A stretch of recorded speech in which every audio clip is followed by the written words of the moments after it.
Museums in Akershus have for many years done various contemporary projects, and one of our collection methods is photo documentation. We have 2 staff photographers in the museum.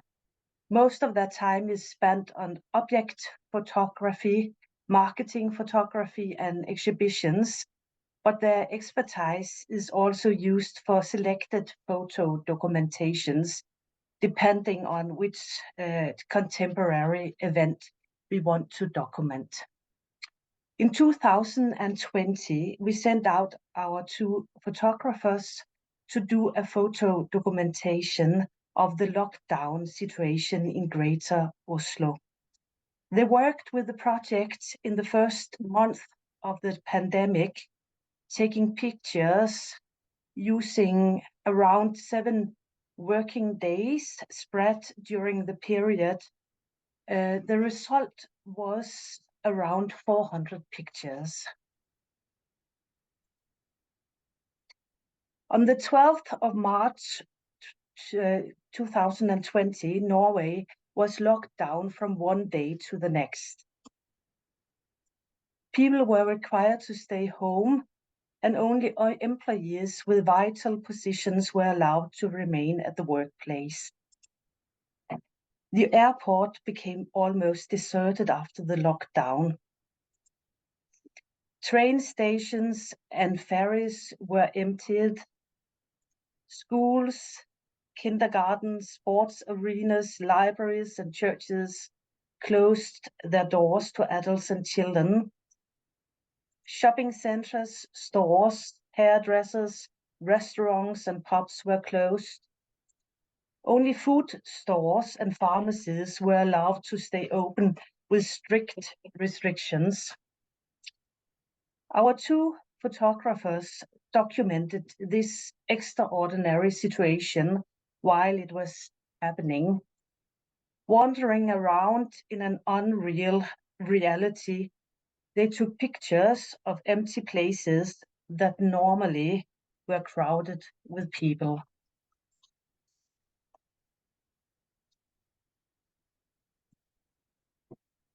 In museums of Akershus, we have used photo documentation as a working tool in research and communication for many years. We take pictures of contemporary phenomena that we find interesting, both in a contemporary context, but also in terms of what might be interesting to have photos of in a future perspective. In the lockdown project, we wanted to create photo documentation that could be used both in current exhibitions, but also in a long-term perspective as documentation of an unusual historic event. Especially the latter requires a systematic approach and plan for the documentation. In the lockdown project, we had 3 focus areas: empty places, pandemic information and prohibition signs, and newly invented artifacts of the pandemic. We also had room for what we call free photos, allowing the photographers to take pictures of interesting things that cannot be planned. In this conference, the main topic is power, and therefore I want to focus on power, control, and risk in the material from the photo documentation. How did the authorities communicate power, control, and risk? And how did ordinary people communicate their understanding of the situation? I will try to answer these questions in review of the part of the photographic material that depicted signs, text, and images in the public space.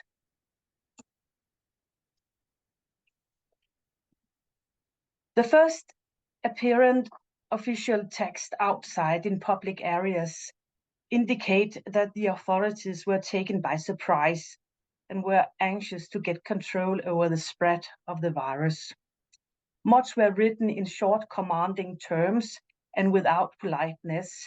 To stress the point, commanding sentences were highlighted in yellow. In the beginning of the pandemic, local authorities had to put up prohibition signs in a hurry. Many places were closed by barrier tapes and prohibition signs in plastic pockets. After the first panic days, the Directorate of Health spread out big amounts of posters with information on how to get help in an informative way. Posters with pictures and advice on how to protect oneself against the virus began to appear in all public spaces. Another place where the corona outbreak came suddenly with unexpected consequences was in pharmacies. They experienced tremendous pressure from people seeking information and protection against the virus. The posters at the pharmacies reveal that the pharmacy staff tried to protect themselves from the customers by directing their behavior. In the pharmacies, the posters almost developed into a jungle of signs. The first days of the pandemic, the situation in the food stores were so chaotic that they asked us to stay away. After they had gained control, we were welcome to do our job. The shop areas were characterized by many restrictions, but even though the signs contained small advertising greetings from the store.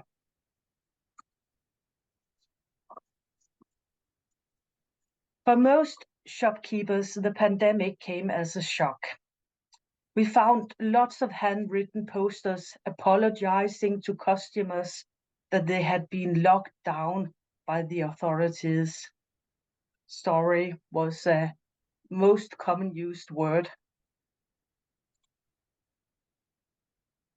Other shopkeepers sent warm greetings to their customers, wishing them all well and with the hope of seeing them again soon.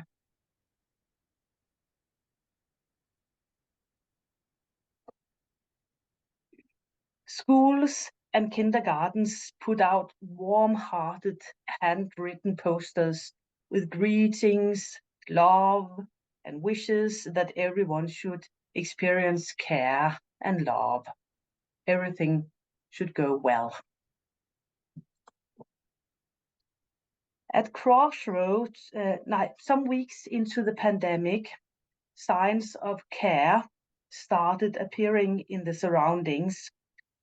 Children and adults wrote pleasant messages outside their houses with chalk on the roads, telling people to have hope for the future. At crossroads and in parks, ordinary people began to put up signs of encouragement. They were made of wood, painted with cheerful colors. These folk signs contrasted with the signs made by the authorities expressing danger and risk management. Here the signs expressed hope, unity, and care. Our material shows that the authorities communicated risk management and information, whereas the population expressed care and hope in the beginning of the pandemic. The material also shows signs of surprise and shock. The communication took place with signs and posters placed on doors and other visible places. The photo documentation in the lockdown project have made these short short-term signs and posters into a permanent form that will be part of the museum's collection. Thank you for listening.